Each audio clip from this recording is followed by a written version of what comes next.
Alright, and the final video for our abortion discussion this week is basically a quick overview of the Supreme Court cases about abortion, which have led to the constitutional law interpretations we currently have of our rights. And so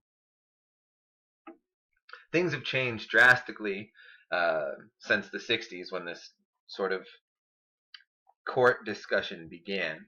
But roughly, we see in some decisions, the court decides we have a right to privacy, and that applies not just to our homes, but our intimate relationships as well. So we have a right to privacy in those relationships, and that's going to include our right to make decisions about our own self.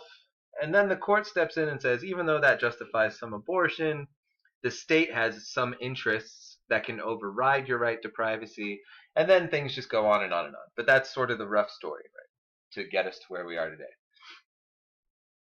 So I think this is really important. We've spent so much time discussing the moral component of the abortion debate. And that can help us. I mean, that can really help us determine what's right and wrong for ourselves to do, what actions we should be following.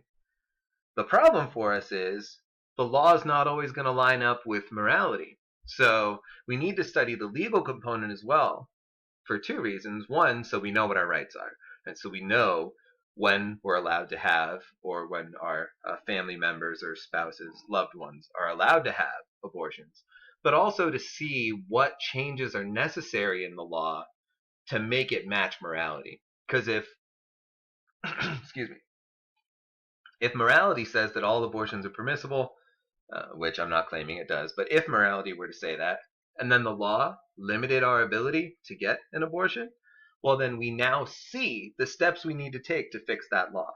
Right, so clearly the answer is going to be muddier than the example I just gave, but if we can find out what the moral terrain really looks like, we can change the legal landscape to match that same terrain. At least that would be the ideal, right? So the legal and the moral, in this case, would align with one another instead of conflicting with each other. So where does this all start? Well, it starts in 1965 with the Supreme Court case Griswold v. Connecticut. And this case wasn't actually dealing with an abortion law. Here, the law was law against contraception, so birth control. So the law made it a crime for any person to use any drug or article to prevent conception.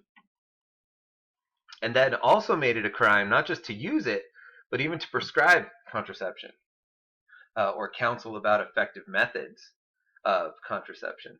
Right? So doctors couldn't talk about it. Doctors couldn't prescribe, proscribe, counsel, anything. Doctors weren't allowed to really make suggestions regarding birth control in the positive or negative. We're just not supposed to talk about contraception. So it was illegal to use it, illegal to counsel people about it, tell them whether it's a good option or not. And this was deemed to be unconstitutional by a number of people, so they brought the challenge. And the Supreme Court sided in this case with the unconstitutional party. Right? So the decision the court made said that the Constitution actually develops these spheres of privacy. So we have some clear examples already, right? The home is a private sphere that's protected from unwarranted search and seizure. Our home is a private sphere in that it's protected from the housing of militia. Right? But it's not just those very small things that we have a right to privacy in. It's more than just that. And so the court decided the marital relation is also one of those private spheres. The main reason they gave is that the marital relation is older than any currently existing government. It's something more foundational to our lives than government ever has been. So it's a sphere which has to be protected. And, and due to its intimacy, right, must not just be protected, but be protected as a private sphere. So the foundational value of marital relations is what makes it something that we need to respect and protect, but due to its intimacy, it also has to be respected in a private manner. So that means decisions that husbands and wives are making, right? The discussions, the intimate decisions they make as a married couple are something we need to keep out of the public eye. right? The government doesn't have a legitimate interest in stepping into that private sphere. Right? So the state can no longer justify its regulation of marital privacy as it was trying to do with these contraception laws. In fact, all such things would go against the right to privacy we have in marriage or in our intimate relationships, right? Obviously, this was in 65. They were only worried about very traditional marriage, but this has now been expanded upon. Okay, so that set up our right to marital privacy, this right to privacy in our private lives that the court thought was important in Griswold. And that was used in the case that I'm sure you've heard about, and that's Roe v. Wade, which happened in 1973. And so here the law was as follows. There was a Texas statute that prohibited all abortion, except to save the life of a pregnant woman. So if you were pregnant due to rape or incest, it didn't matter. It was still illegal to have an abortion. The only time a woman could get an abortion was to save the life of that woman. So here the decision is what set up the landscape we're dealing with today. Right? So based on Griswold, the court said, hey, we have this right to privacy, and that's also going to affect our parental decisions, right? So we have a right to an abortion, and that's a fundamental right protected by our right to privacy and liberty. So in the same way, our marital relation should be kept in the private sphere, so also should our decisions to be or not be parents. So it's protected by the same thing, same reasoning as Griswold, but the court adds a slight wrinkle here. They say that right to privacy and liberty and autonomy should be respected unless there's a compelling state interest at play. Now you have to start asking the question, well, what actually counts as a compelling state interest? So now states could ask, does this law fit? And the court has a standard. They can say, well, does the law protect a compelling state interest? If it does, it's constitutional. If not, it's unconstitutional. But we need some more concrete answers about what it means to be a compelling state interest. And luckily, the court did give us that. So the court thought that there are two major state interests at play here, protecting health, protecting specifically the health of mothers, and also a compelling state interest in protecting potential life.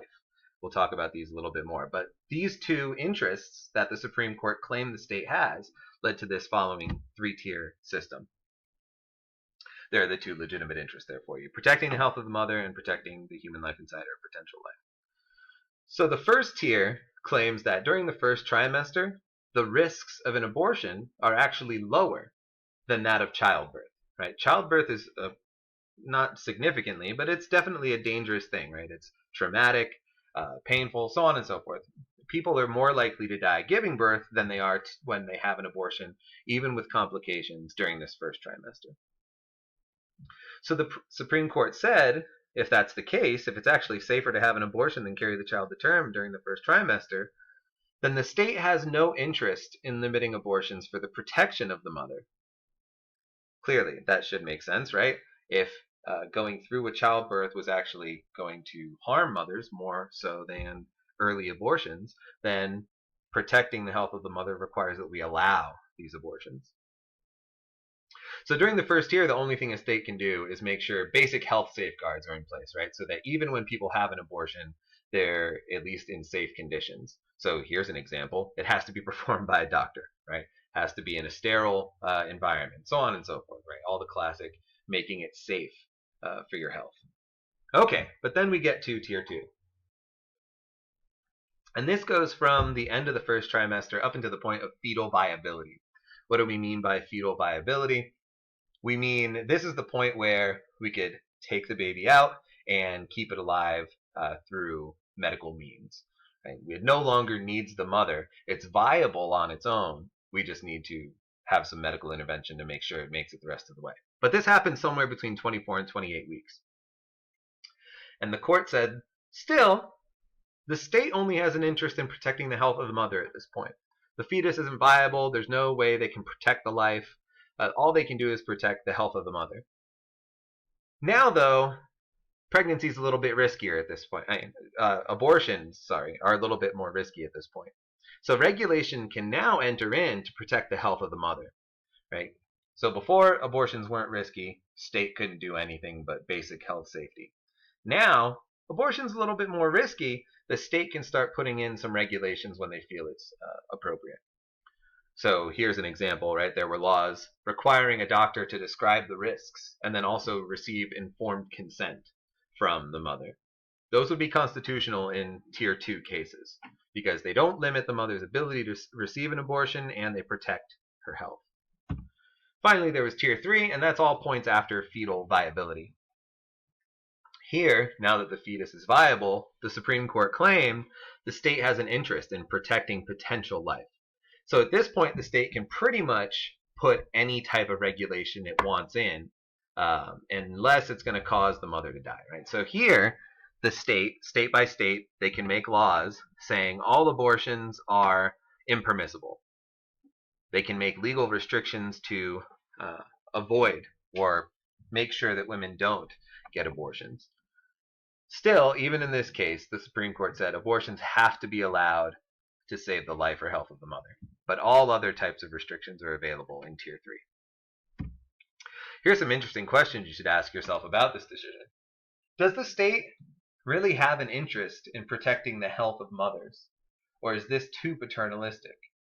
Right, so if I, say I'm a mother-to-be, right, and I decide I would like an abortion, the state comes in and says, no, we have an interest in protecting your health. You're not allowed to have an abortion.